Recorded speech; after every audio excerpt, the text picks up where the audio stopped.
Hi, this is Ari Kopel with Shattering The Matrix. I have a very wonderful guest today. Again, we have Kevin Annett with us, who we're just very honored to have him because he has so much information to share with us, and he is accomplishing such an amazing work right now.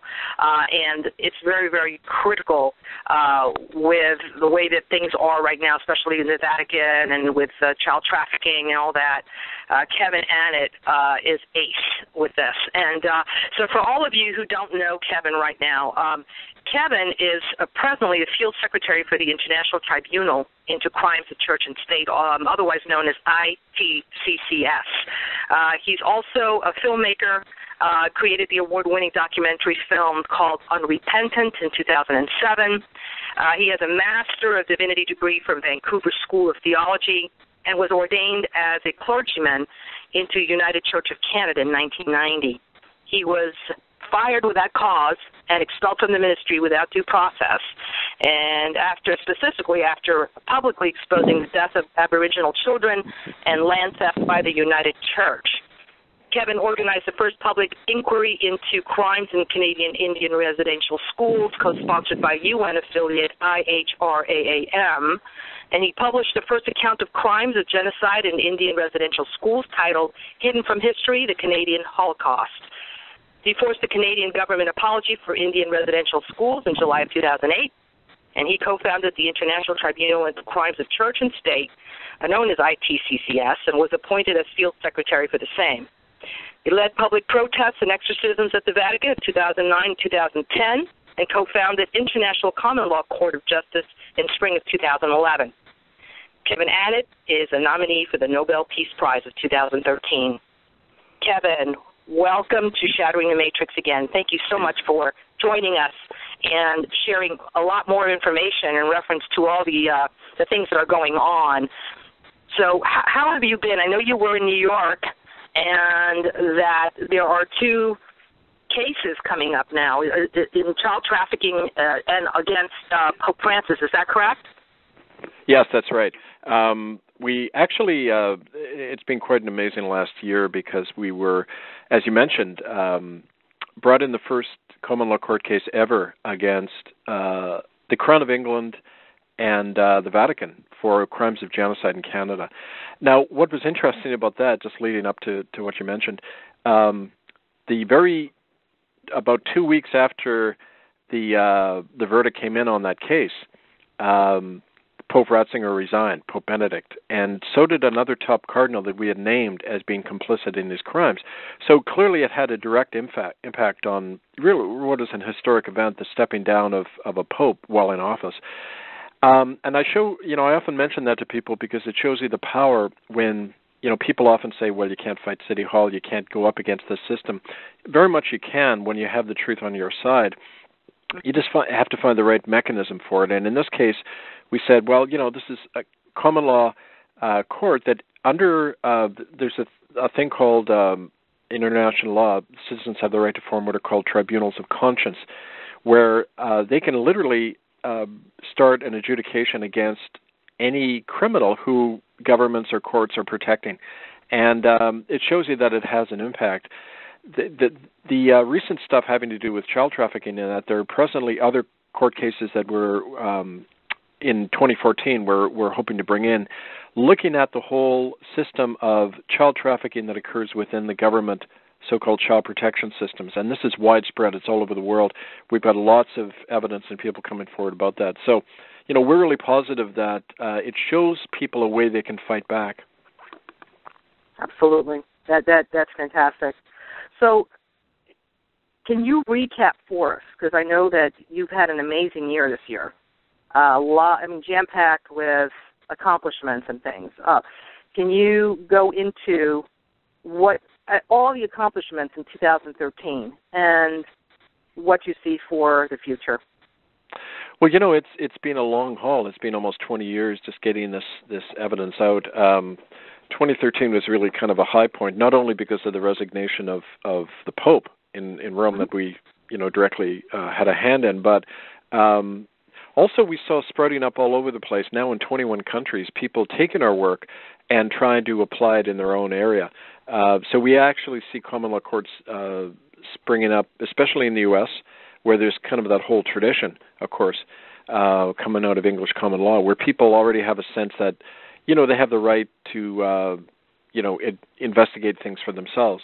And but also in other countries as well. One of the things that we just saw, and I should mention this because it's been in the news here locally on the west coast of Canada, just this last week, the place that it all started for me in Port Alberni, which is just down the road, the Indian residential school there, we heard in September that pipe fitters had uncovered 30 small skeletons right behind the school. These are clearly children who had died in the school or were killed.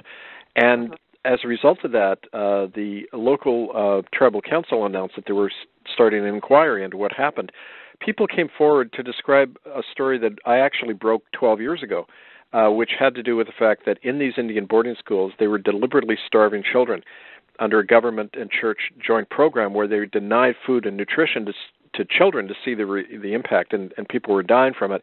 People are now coming forward to saying, yeah, this happened. They had me locked away. They were denying us food. We starved to death, literally. I saw friends die because of that. People coming forward now and saying that. So, it shows you that even though governments and churches do the best they can to suppress this evidence, if you persist long enough, it comes out. And, this is an example of the kinds of changes happening all over. Yeah.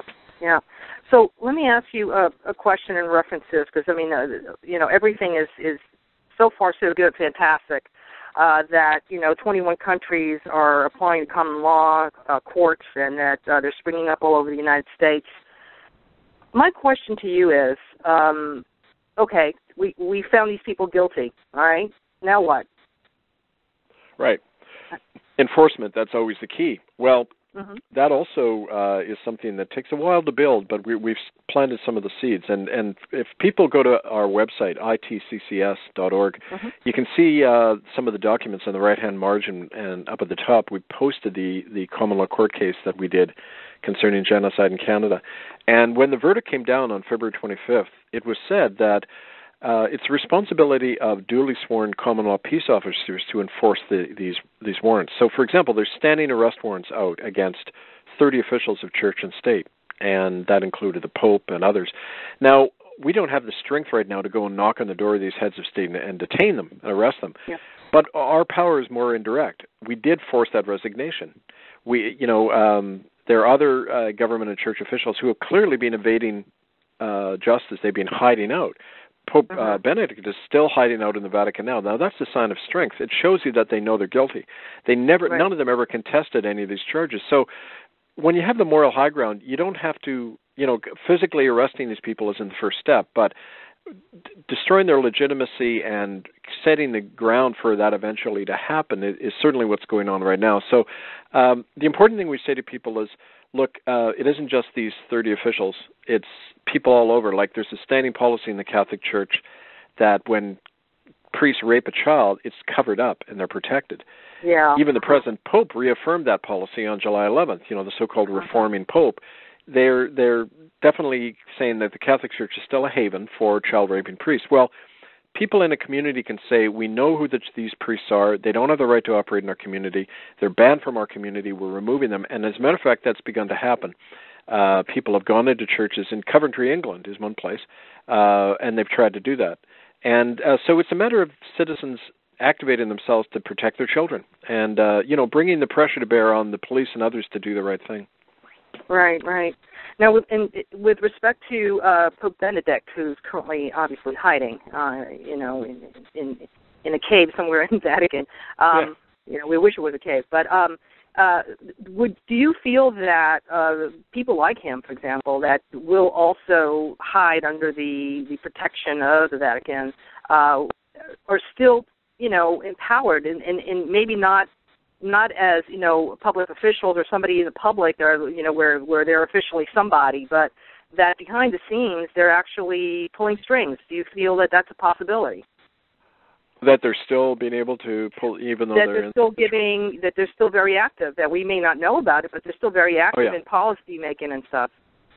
Very much. I mean, we know that in a way it's not the issue to focus on these figureheads, because popes don't really have a lot of power. They're just symbols.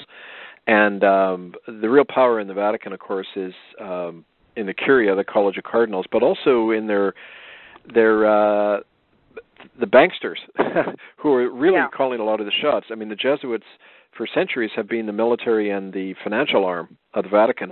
We know that the Vatican Bank has transferred a lot of money to Germany and China over the last few months. In fact, there have been some insiders who have talked about an apparent plan by the Chinese and the Vatican to get together and try to bring about a single world currency. And, so, I mean, that's the place to look for the power, follow the money and look at, in Rome, the fact that their strategy now is clearly to try to distract people, to make it look like they're doing a house cleaning, when in fact they're closing down all the information leaks. Now if you're an honest priest and you report child abuse, you not only get excommunicated, you can end up in a Vatican prison. I mean, that's what Pope Francis said on July 11th in his apostolic letter. Wow. So what do you, in other words, you're obviously one of the cases that you're working on right now is against the new Pope, Pope Francis. So what are the charges against the Pope? What are you guys saying? Well, first of all, there's two priests in Argentina who have accused him of being involved with the military during the Dirty Wars. This was in the 1970s. Over 30,000 people disappeared in Argentina. Francis was first a priest and then a cardinal in Argentina. And these two priests say that he oversaw the arrest and imprisonment of Jesuit priests who were considered kind of left-wing. They were working in the slums with the poor and that. He stood by while they were arrested and tortured.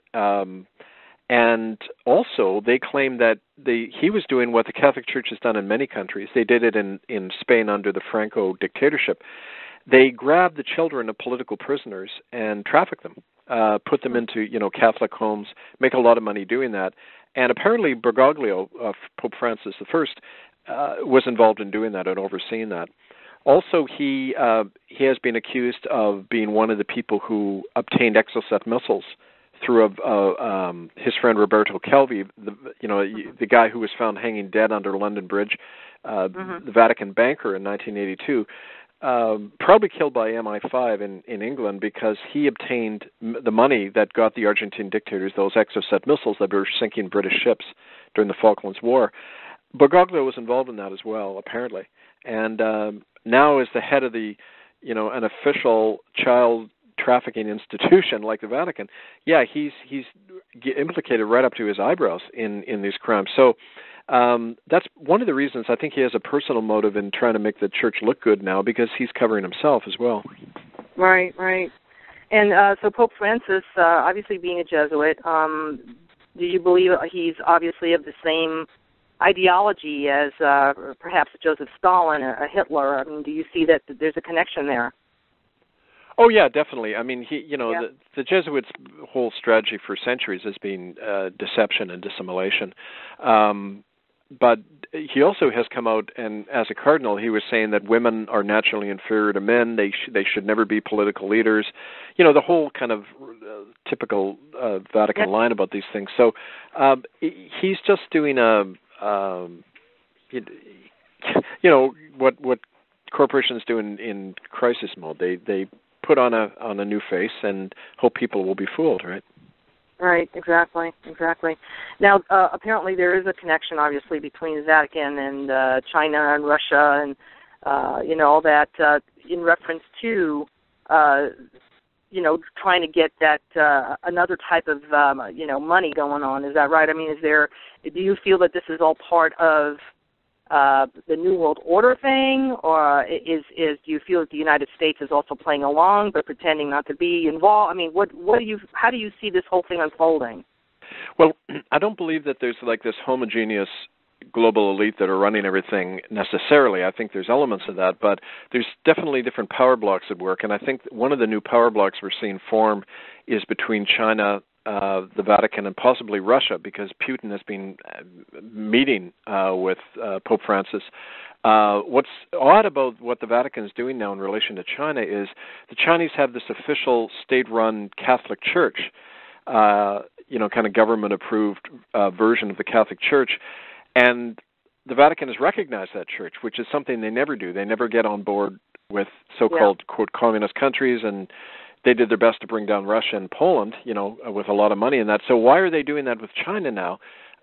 That's one indication. But also there's been several World Bank players who have come forward and said, this is part of an attempt to control money markets, bring in a single world currency. And, Bergoglio, this Pope now has been making a lot of noises about, justice for the poor, challenging world capitalism, bringing in a single world bank, and that kind of thing. Well, this could be part of the agenda. Yeah, that's right.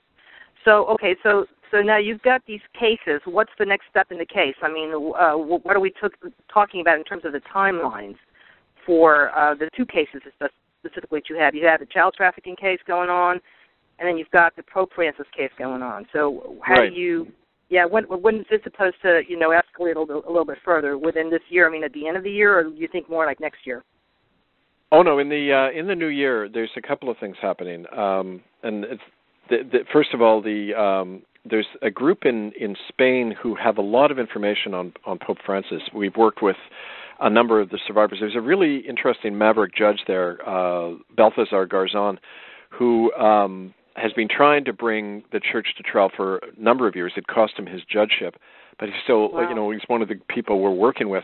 And he has a lot of evidence about the child trafficking, implicating, tying together the issue of child trafficking, but also this Pope who's in now.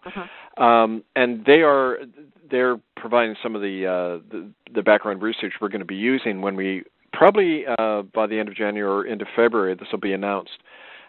People can follow this at itccs.org.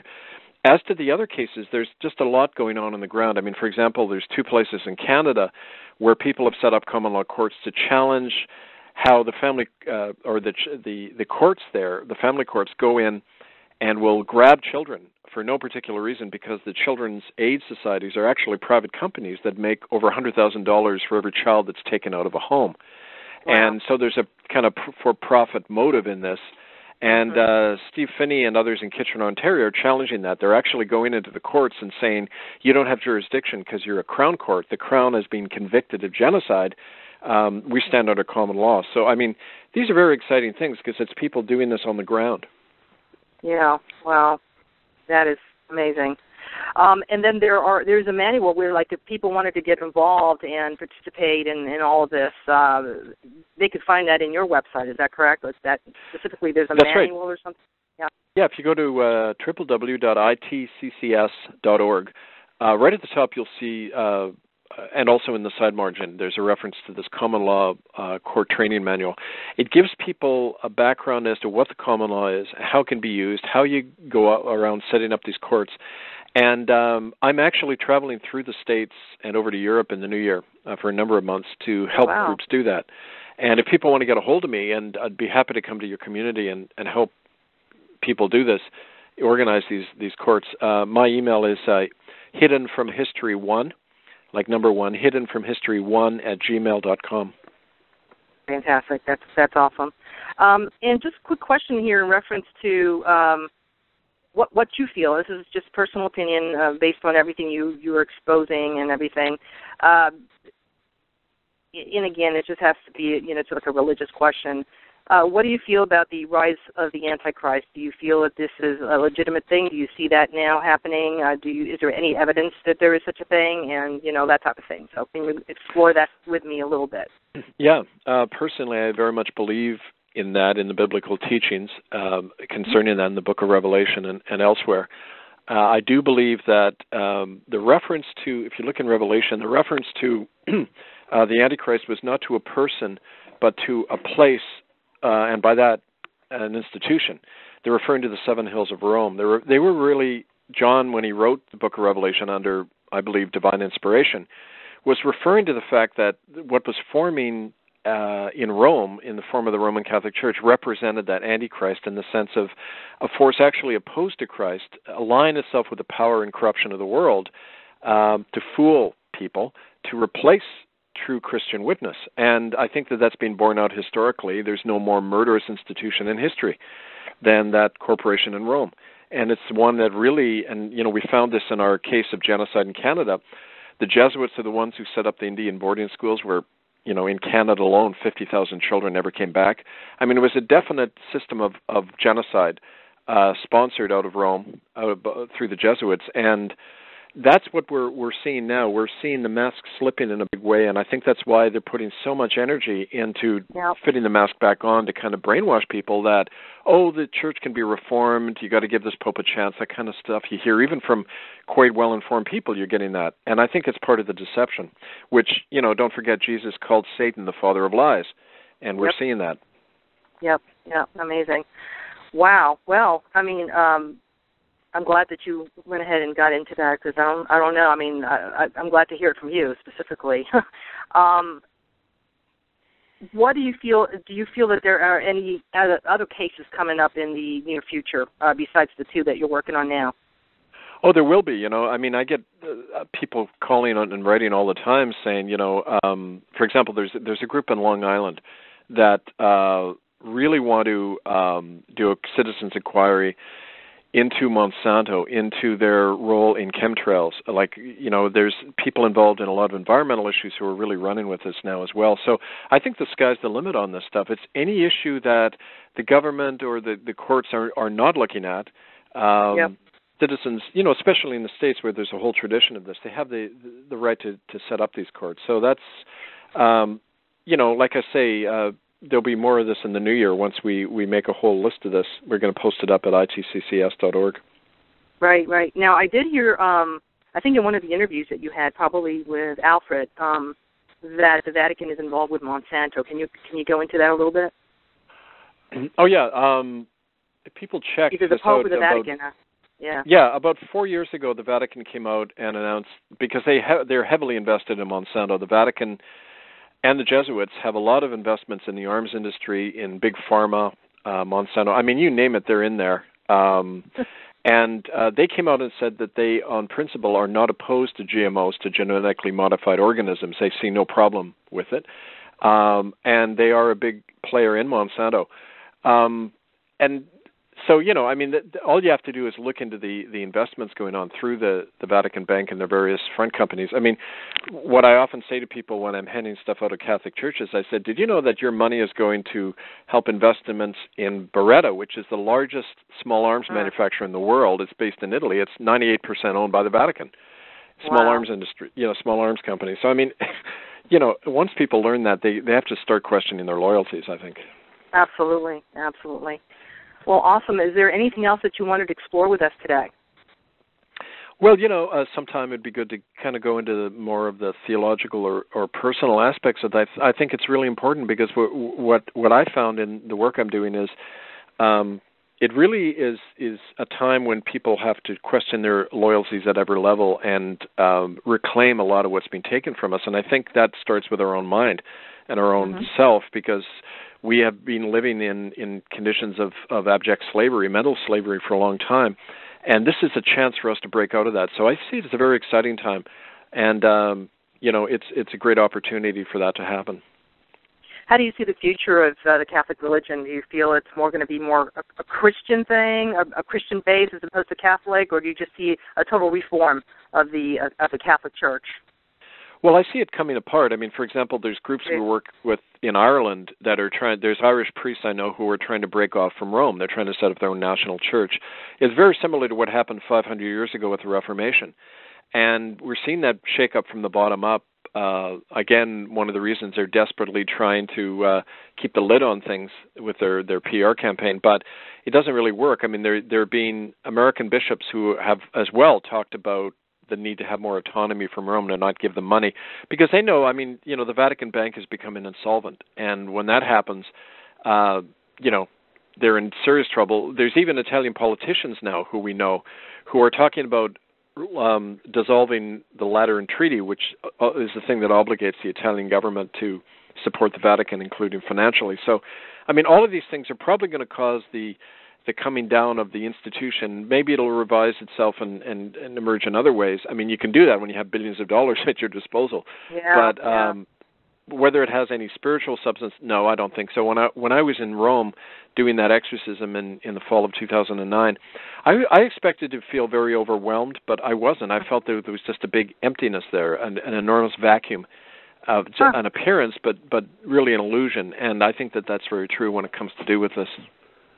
Well, let me ask you about that since you brought that up. When you went there to do the exorcism, did you feel some kind of entity presence there, or I mean, what made you do that? Well, definitely, I felt there was an entity there, but well, of course, yeah. Yeah.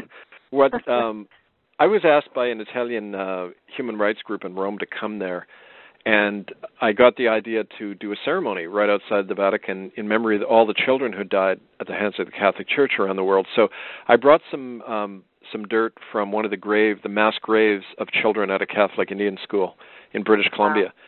And I started as a ceremony, and then I felt compelled to, address this entity and say, I call it to come out from behind the lies and the murder associated with this institution.